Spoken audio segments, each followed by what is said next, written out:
Hello, everybody, and welcome to a brand new episode of the Left to Right podcast. Today, I got William and Marty with me. What's up, guys? Hi.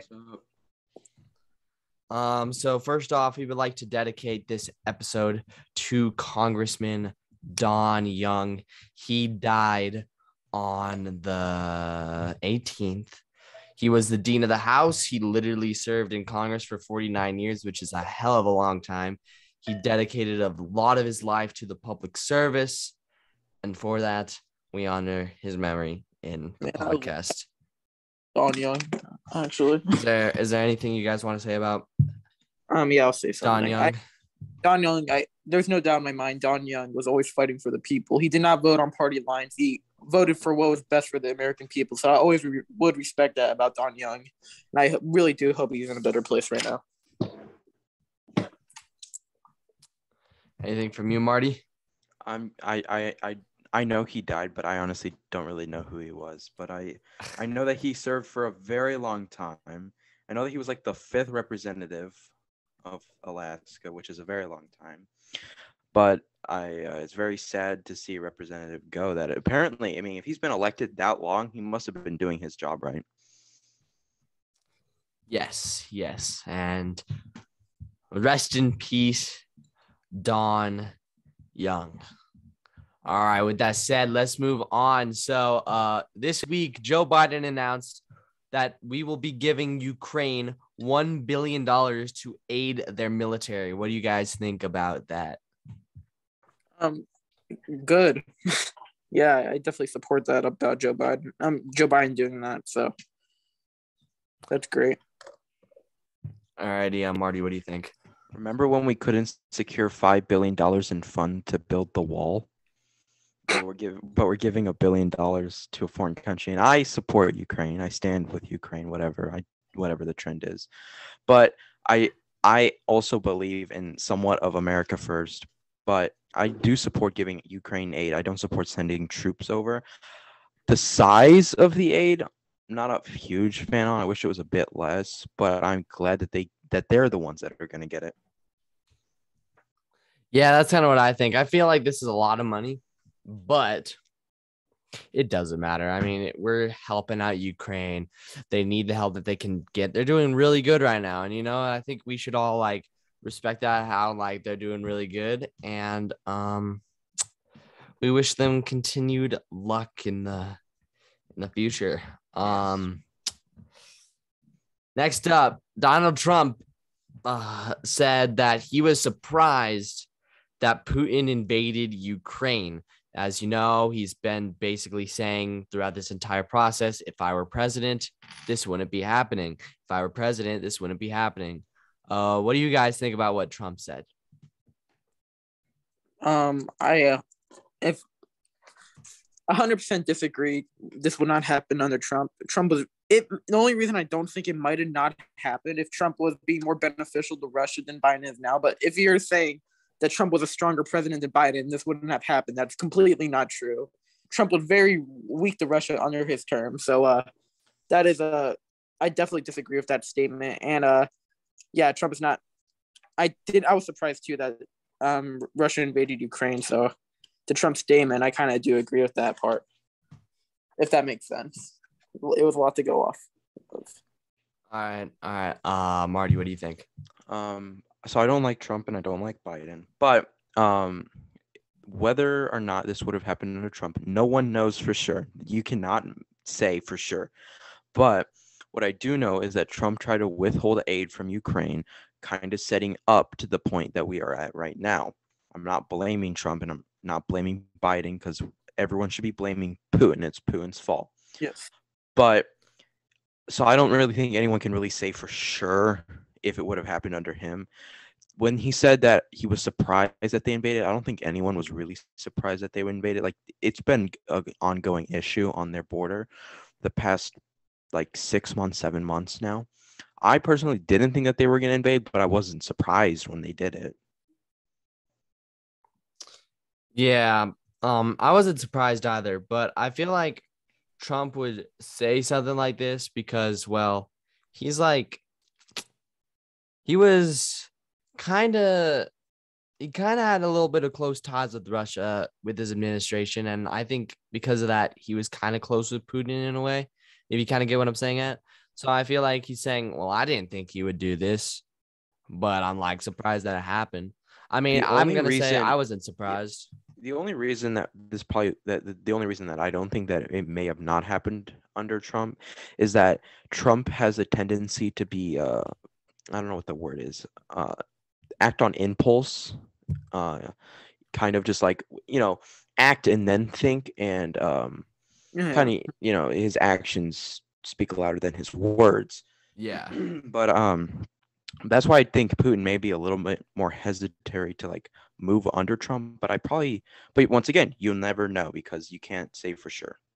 Yeah, you can't. We don't know what would have happened if Donald Trump was president right now. I mean, I can tell you our country would be a whole of a lot different. Would it be positive or negative? Who the hell knows, bro? It's just, it doesn't matter anyways. So let's move on. So Kamala Harris said that the United States economy has not been working for women. What do you guys think about that statement by the vice president? It hasn't been working for anyone. The economy is not the best right now. Maybe for job growth, it's very good, but like inflation is very bad at this moment. So it's not really working for anyone. So yeah, I kind of agree with that, I guess, but like not just women. Yeah, no, that's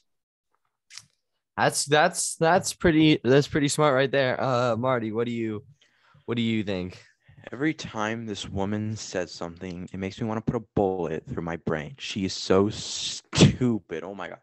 I don't even know where to begin. But she says that it's not working for women. Then what is working for women? Like, what would you change, Kamala Harris, if it's not working for women? Aren't you the vice president? If you want it to work for women, then do something with your title and your power. I don't even know what she means by this statement. The gender pay gap is like closing every couple years. It's that we're moving towards a more progressive and open society towards different sexualities and genders and whatever. I don't know what she even means by this. Can I add something? No. Yeah, go ahead. He had so many great picks. He had like Val Demings, Tammy Duckworth. So he had all these great picks, and he picked Kamala Harris. It's kind of embarrassing on Biden's behalf. That's just a horrible pick. So, yeah, I'm a Democrat. He didn't have to pick a black woman. Yeah, exactly. If he wanted to pick a woman, then he could have picked those options. If he didn't, he could have picked even more better people. So, yeah. Yeah, man, I hate Kamala's vice president. Of course, she tries to do it by gender. It's definitely just not working for women. It's not working for anybody right now. Kamala is currently in a competition with Dick Cheney to see who can be the worst vice president. I think that ship has sailed. Dick Cheney is going to be forever the worst. Yeah. I said Dick Cheney was the best VP. So, I don't know. Well, anyways, so let's move on to the next topic. Hold up, wait, I'm trying to do something real quick. Give me a second. Alrighty.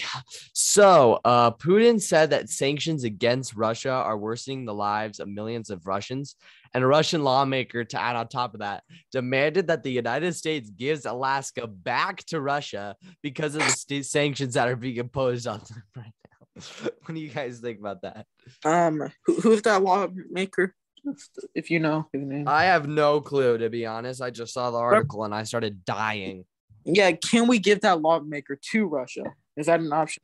Like, deport him? Like, that's idiotic.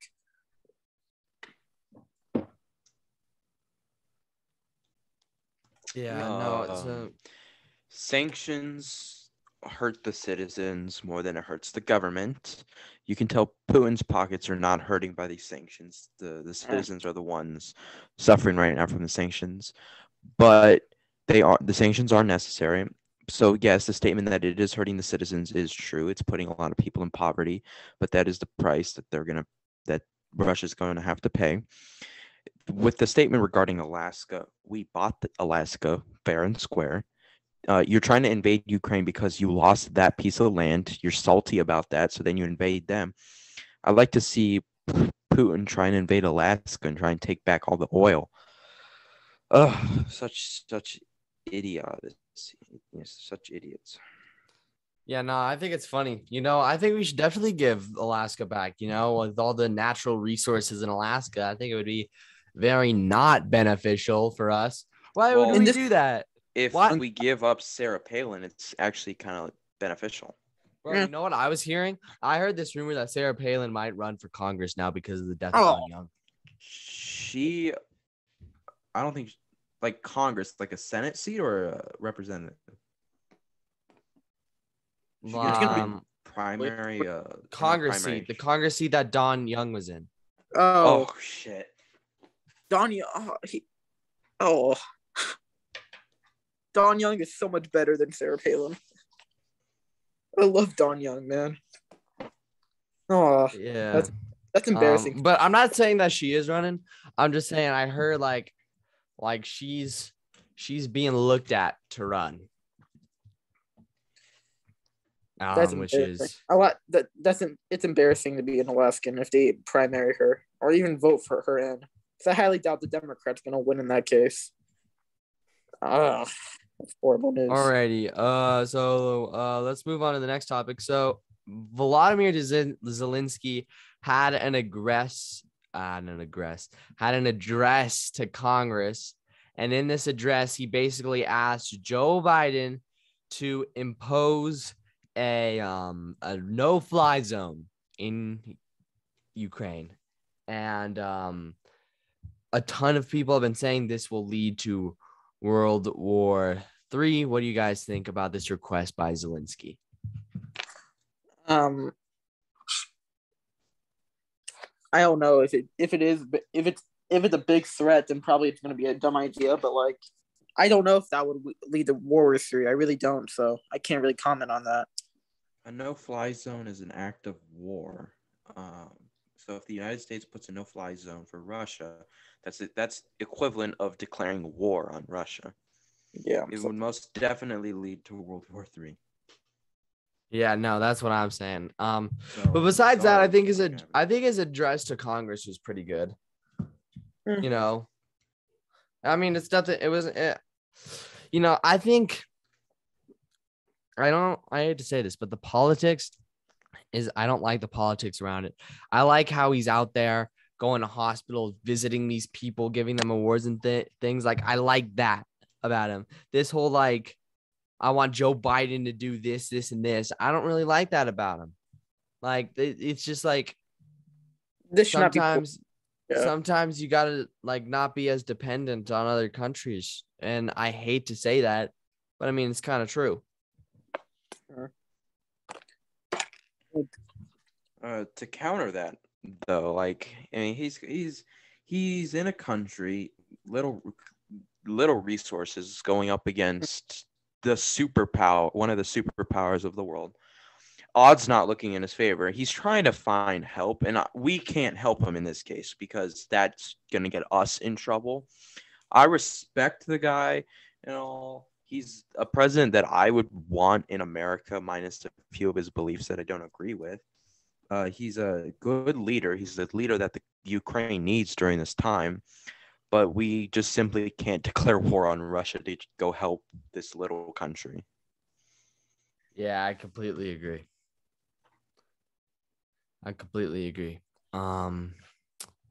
So let's try and stay away from Russia and Ukraine right now. Now we are talking about other things that happened besides Russia and Ukraine. So the first thing is the New York Times confirmed that Hunter Biden's emails are legitimate after suggesting that it was Russian disinformation in 2020. What do you guys think about that? Well, Hunter Biden is terrible then, if that is true, because that's just,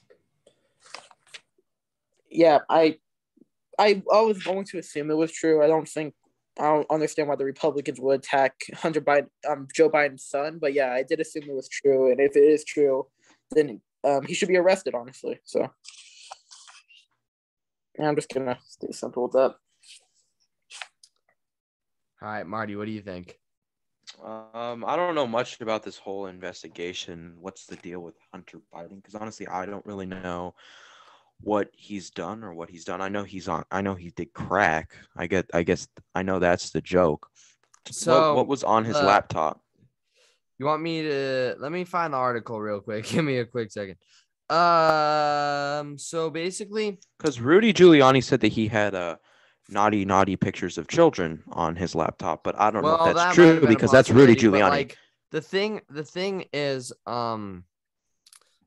so he had this job in Ukraine, which is funny how we immediately relate back to Ukraine, right? So he had this job in Ukraine that he basically had like no previous experience in, and everyone was wondering like how he got it, and like the laptop kind of proves that, I think. And on top of that, naughty pictures of his naughty parts. Oh, well, I mean, he's the son of a famous person. Of course, he's gonna get a job with no experience. He's not your average Joe. He's the son of one of the most famous people. The son of an average Joe. But like, of course he's gonna get a job he's not qualified for. He's literally the son of a famous person. Have you ever seen like this happens all the time? But if he got the job illegally, that's a different story. Honestly, but I guess if this is the Republicans' way of trying to figure out a way to impeach Joe Biden, then by all means keep digging, because I mean, find all the stuff you can, because it's also kind of the reason why they impeached Donald Trump, because he called and he's like, yo, figure stuff out with Hunter Biden or else I'm gonna like do something politically. Withhold aid. That's what he said. He's gonna withhold aid. Yeah. Which that's pretty sus. So it was pretty ironic that both parties have sus stuff going on in Ukraine. But if this is their angle, and if they can prove it, then by all means prove it. I just really don't want to wake up and have my president be Kamala Harris. Yeah, I agree with that statement. With that said, let's move on. So this is fun. Marco Rubio introduced a bill to make daylight savings time permanent, and the Senate passed that bill in a unanimous vote. It was 100-0. I'm glad that the Senate is finally working to get something done. I was complaining about daylight savings, and I am so happy that Marco Rubio comes through once again to eradicate this disease that plagues my year twice a year. So glad. Such an epic move by the Senate to 100. That's so rare to see. Every single one, like even on the Asian hate crime bill, someone voted against that. So it's nice to see that we can all come together and agree that daylight savings sucks ass. Can I add on to Marty? Well, this is probably one of the only good things Marco Rubio has done, because I think I understand why they had daylight savings in the past. It was like good for farmers or something. I'm not really exactly know. I don't exactly know, but like people are actually dying from heart attacks at this point because of daylight savings. So yeah, we have to get rid of it. It's a pain. It is a pain. So. Wait, really? People are dying from heart attacks? How are people dying of heart attacks? Yeah, people die from heart attacks because of daylight savings. That's crazy. All right. Well, here we go. We haven't had one of these in a long time. Who wants to say it? Dr. Fauci. The Fauci Hour. There you go. I was kind of confused. You don't understand the Fauci Hour? No. You don't remember the Fauci Hour? The one where We're we gonna go talk about all Dr. the ways Dr. Fauci. Fauci is retarded. Basically, that's basically what it is. So here we go. There's been rumors that he's retiring. Thank God. There's been rumors that he's retiring this week. And he basically declined him and said, "Nah, I ain't retiring. Because there's going to be a rise of COVID cases." What do you guys think Dr. about that? Fauci started COVID. Hey, It's can I- obvious. First, I am upset he's not going to retire because he's very wishy-washy. He can constantly changing his opinion. He didn't just do it once; he did it like 100 times by now. And secondly, I do think COVID cases might rise in the future, especially all the restrictions ending, because this COVID disease just spikes out of nowhere at times. So I do think COVID will rise a couple more times, but I think we are near the end at this point. Okay. All right. Marty, what do you think? I could give two shits if COVID cases rise again. Honestly, at this point, I'm done. I'm not doing that, and I'm not doing it again. I don't care. I literally just don't care anymore. I'm over it. I'm sick and tired of COVID. I'm sick and tired of Dr. Fauci. I'm sick and tired of this pony horse show that we do every single time. There's a little people getting sick. I'm just so over it. He should retire. He's like 79. He's like in his 80s, right? Like, go retire and go live your last few years on a little farm in the middle of nowhere where no one has to hear your ugly, stupid voice. Hold on. He's 81, by the way. He's 81. Like, I don't understand people like Mitch McConnell that are like in their 80s and still trying to do all of this, like still in the Senate. Like, if I'm that age, I'd want to go retire and live my last few years on a nice place, not yelling at Nancy Pelosi across the Senate floor, or the House floor. It's hella funny because like they call it. This is what the new variant is called, by the way. It's called BA.2, which is basically an Omicron subvariant. And I heard this other variant on the news that is called like Deltacron. And I don't know if this one's Deltacron, but yeah, that's. To be fair, I don't think Dr. Fauci is going to retire anytime soon. There's many politicians that are 88, including Marty's politician, Dianne Feinstein. Okay, but Dianne Feinstein is goated. There's a difference. That's fair. But then there's also the politicians like Chuck Grassley who are 88 and running for re-election. The difference is Chuck Grassley's also goated. He's running for re-election. Good, and he's gonna win, and he's gonna win again next time. But he's gonna be 94 when he retires. I don't care. And he'll run again, and he'll win. 100. Oh, bro. I like to take this time to promote the ideals of term limits. Yes. Then Dianne Feinstein. But I mean, basically, that's it. That's the final topic. So thank you two for both joining me. Thank you guys for listening. Remember, rest in peace, Don Young, and we will see you next week. Bye. Bye.